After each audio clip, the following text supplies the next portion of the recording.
ይሄ እንግዲህ የልብ ድካም ላለባችሁ ሰዎች፣ ደረጃ ስትወጡ ለሚደክማችሁ፣ መንገድ ስትሄዱ ልባችሁ ለሚደክማችሁ፣ የመተንፈስ በልብ ድካም የተነሳ መተንፈስ ለሚያስቸግራችሁ ሰዎች ትልቅ መድኃኒት። እንግዲህ ፌጦ እንደምታዩት ቀይም ምንም ሌላም ከለር ይኖረዋል።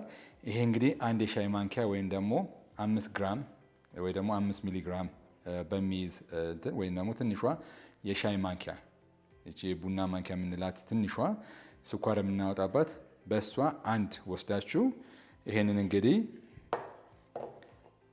በሷ አንድ እንደዚህ አንድ ብርጭቆ ውሃ ላይ አድርጋችሁ ትጠብቁታላችሁ። ይሄ እንግዲህ ቀስ እያለ ነው ወደ ውስጥ የሚገባው። ስለዚህ ይሄንን እንደዚህ ትታችሁት ሙሉ ሌሊት ከምሽቱ 12 ሰዓት እስከ ንጋቱ 1 ሰዓት ድረስ የሚሆን ሙሉ ሌሊት ተዘፍዝፎ ይቆያል። ያ የቆየውን እንግዲህ ጠዋት በባዶ ሆዳችን ከነ ፍሬው ነው የምንጠጣው። ይሄ እንግዲህ አይፈጭም። ሲፈጭ ጨጓራ ይነካል። ስለዚህ ሳይፈጭ እንደዚህ እንደምታዩት ሳይበዛ አንድ የሻይ ማንኪያ በትንሿ እንደዚህ አድርጋችሁ ጠዋት ጠዋት በባዶ ሆድ ይጠጣል። ይሄ እንግዲህ የልብ ድካም ላለባችሁ ሰዎች፣ ደረጃ ስትወጡ ለሚደክማችሁ፣ መንገድ ስትሄዱ ልባችሁ ለሚደክማችሁ፣ የመተንፈስ በልብ ድካም የተነሳ መተንፈስ ለሚያስቸግራችሁ ሰዎች ትልቅ መድኃኒት ነው ብዬ ከዚህ በፊት ተናግሬያለሁ።